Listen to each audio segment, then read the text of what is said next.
So even though we face the difficulties of today and tomorrow, I still have a dream. It is a dream deeply rooted in the American dream. So even though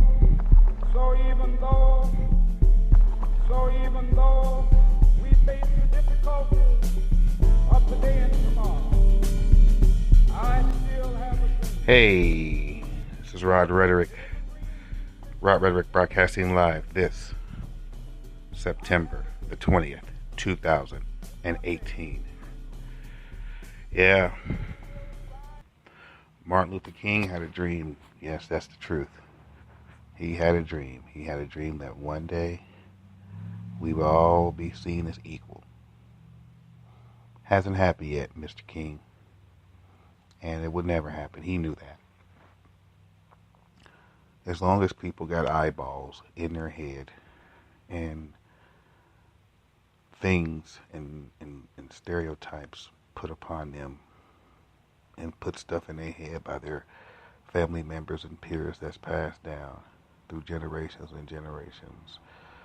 I mean, come on, if you keep saying black people were slaves, and even the kids, the white people, the younger ones gonna be like, hey, black people used to be slaves for a reason. See, they're gonna start putting that stuff in their head.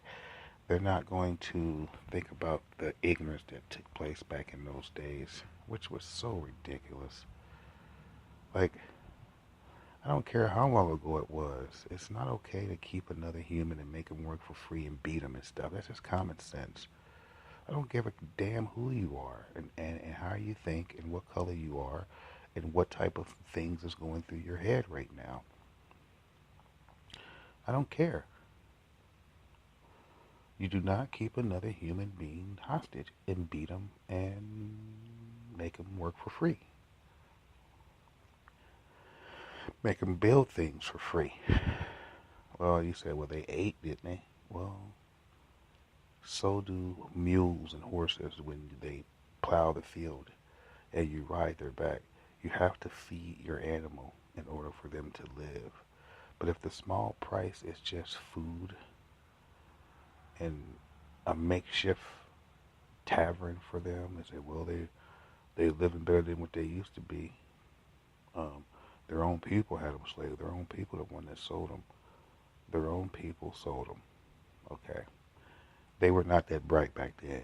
We know that. Okay? We don't have to sit here and act like, and unfortunately, a lot of them are not bright now. They just go around selling people. To this day, there's slavery and people selling people, and the biggest one is this sex trade, this sex trafficking, and all the poor, young, innocent people that gets caught up in it. You know, you're not safe at church. You see what happens there. You're not safe at school. You see what happens there. You're not safe around friends at a party. You see what happens there. You're not safe on the train. You're not safe on the plane. You're not safe anywhere. No one's safe anywhere. You can't go to a movie. You can't go anywhere. So what does that tell us right now, ladies and gentlemen? That tells us that we're living in hell.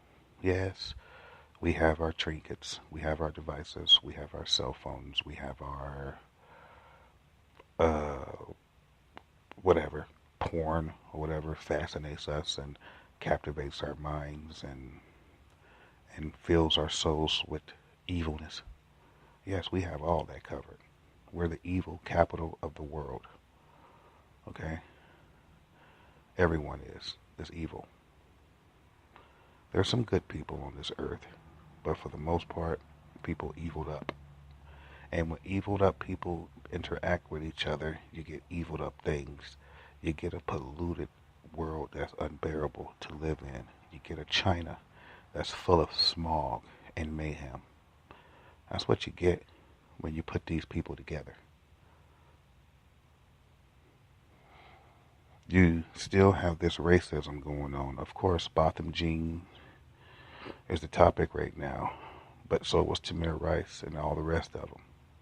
The list goes on and on and on. of officers killing people for no reason. But this one particularly hit home because the guy was in his home, just chilling. So if anybody come in here and be like, so what's that saying is, y'all listen to this. A cop can come into your house and mistake it was theirs and kill you and say, oops, they didn't follow my command. Sorry about that. And they're saying, well, if he had a gun, he could have shot back. Okay, a black guy shoots a white cop that entered into the wrong house accidentally. He wouldn't even make it out of his apartment before he was shot and killed. They wouldn't even want to hear the story. If he said, well, she came in my house and I didn't know and she didn't obey my commands and I killed her, I guarantee you they'd have killed this man. They would not have believed him. He's black. She's a little white female officer. She couldn't have possibly tried to harm him. But this the same lady that called the office on him for making too much noise all the time. So they said they had the electric keys and they're going to look into that, and that might be her unraveling, but I still think she's going to get off because officers get off most of the time. And plus they found that marijuana, which made me sick to my stomach. I'm looking like, and I'm being facetious because there's no way that marijuana has nothing to do with her walking into the wrong apartment and killing him. So the fact that it was even brought up is sickening, disgusting, and very trifling to think that way. Bringing that man's character into play like that. He was chilling in his own apartment before he was killed. Now, if you're saying that a cop can come into your house and kill you just because they make a mistake and get off the hook with it, you shitting me. You are shitting me. I will go. I won't protest for much out here, but I would damn go protest for that. If a cop is allowed to come in your house when they make a mistake and kill you and get the hell off the hook with it, oh, you are shitting me. That calls for some peaceful protest and all kind of shit. I'm sorry, excuse my language, but wow.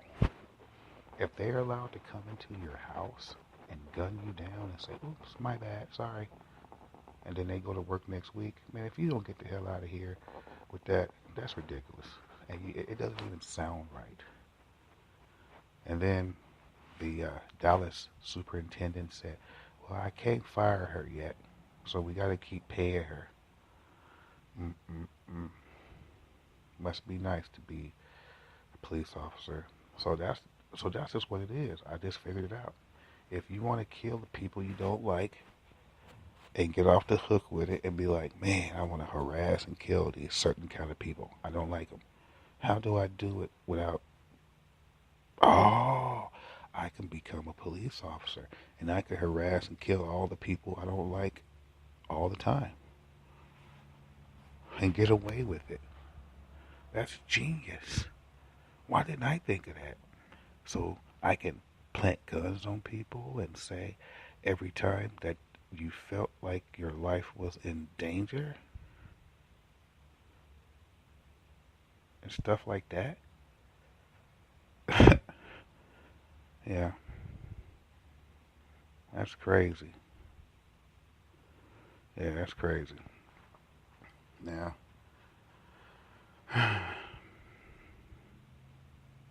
they can just lie. I felt like my life was in danger. Well, he was just eating a sandwich. Well, that sandwich could have had a weapon in it, and I've seen people get killed with sandwiches. This stuff is getting more ridiculous by the day. And all the meanwhile, the president said how great his response to Hurricane Florence was. Like, okay, we live in a country that we're supposed to have that type of stuff, like people saving people and rescue missions and things of that nature. It depends on the way you look at it that makes everything look bad. Because if I slept with porn stars and they did all this mess and had women coming left and right talking about I pinned them down and tied them up and all that other stuff. And I wouldn't even have nowhere to do, no job, no nothing. I wouldn't. I'd be banned off the earth. But these politicians and there was just a sting the other day that had 24 people. This was in like New Jersey, New York area, if I'm not mistaken. And it took down 24 people, men, all of them Caucasian, but a couple. That doesn't mean anything, but and there was a sheriff, a cop, a teacher, a nurse, all kind of men in that group. There were all kind of men in that group, and a lot of those men had powerful positions, just like that guy that printed those 3D guns. He got caught and charged with sex with a minor and all this other mess. Like, couldn't he just 3D print him one? I mean, that was a joke, but I mean, maybe a funny one. But if he's sick, what if a person, that's not First Amendment rights. Like, I don't agree with it. It's sick to me. But if a person wants to draw it or look at it or whatever, are you saying that their eyeballs must never look at a young body in their? I'm just kind of having this hard to figure. Are you saying that they must never, ever, like, that's wrong to do because they're who? I'm just curious. Who said that? I mean, I don't agree with it, but who says kill a person because this person obviously has a mental problem, right?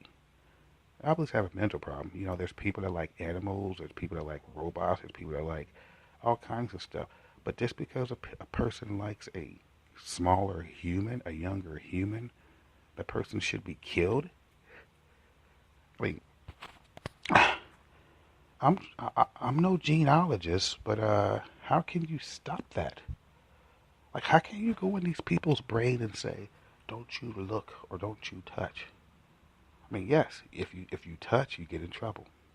But if you look, you get in trouble too? This is weird.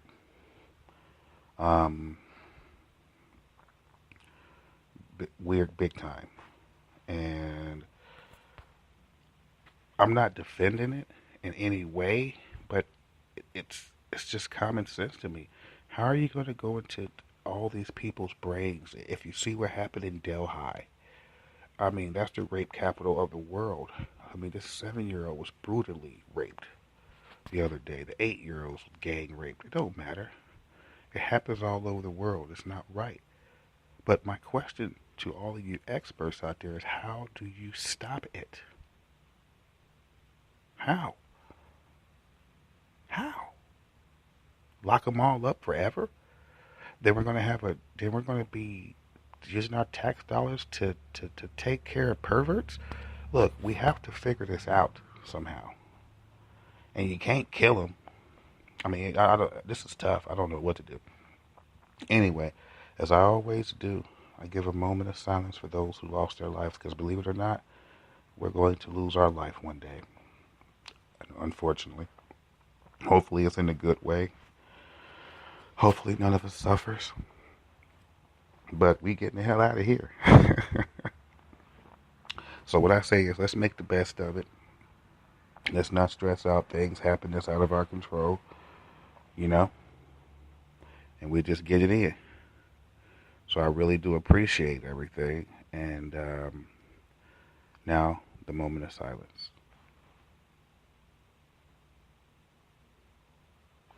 This is Rod Rhetoric, broadcasting live this September 20th, 2018. I want you guys to go out there and hug someone. Go out there and feel, I'm going to be around for a while. So, I appreciate you listening to me, everybody. Peace. Go love someone.